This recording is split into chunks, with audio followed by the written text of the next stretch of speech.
As my colleague Ms. Presley established, Celgene makes Revlimid, a cancer drug. Do you know what the price of Revlimid was when it first hit the market in 2005? I don't remember the number, but it was Reclaiming my 200 time. or... Reclaiming my time. It was $215 for one pill. Do you know what the price of Revlimid was in 2013? I can look it up, but I don't recall. I don't have it in front of me. $412 per pill. How about the price? Let's get into more recent where your memory may be jogged. How about 2017? I would say approximately $700 a pill, but I don't have it in front of me. $719 per pill, and today Revlimid costs $763 per pill. I'm curious, did the drug get substantially more effective in that time? Did cancer patients need fewer pills? During that time, the development of Revlimid included 6 additional indications, some in lymphoma, and the balance in patients with different segments. Oh, great. I want to, myeloma. reclaiming my time. So, Mr. Ellis, you discovered more patients who might benefit from paying $763 a pill, but being able to use a drug for more patients doesn't necessarily more price. Did the drug start to work faster? Were there fewer side effects? How did you change the formula or production of Revlimid to justify this price increase? The indication changes are for subsets of different patients with disease.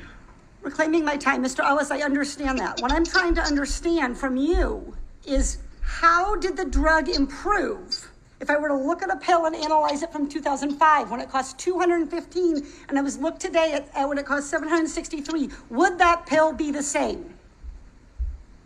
I understand your question about the pill. The manufacturing for it would be the same. Great, thank you. So to put that in perspective, you hiked the price by $500 when the average Orange County senior only has $528 left in their bank account after they've paid their basic monthly expenses. The average Orange County senior can't even afford one pill. Mr. Ellis, do you know how much you personally received in bonuses over 2 years, the last 2 years, just because Celgene raised the price of this one drug, Revlimid?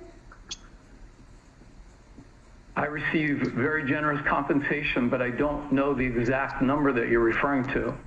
In fact, you personally received half a $500,000 personally just by tripling the price of Revlimid. So to recap here, the drug didn't get any better. The cancer patients didn't get any better. You just got better at making money. You just refined your skills at price gouging. Facebook's known as a great place to work. Free food, ping pong tables, great employee benefits. But Facebook doesn't use its employees for the hardest jobs in the company. You've got about 15,000 contractors watching murders, stabbings, suicides, other gruesome, disgusting videos for content moderation, correct?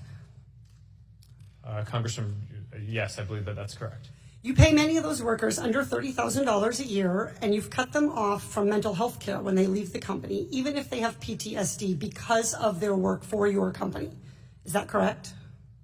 Congresswoman, my understanding is we pay everyone, including the contractors associated with the company, at least a $15 minimum wage. And in markets and in cities where there's a high cost of living, that's a $20 minimum wage. We go out of our way Thank to you. offer I take your word at the wage. health. Reclaiming my time.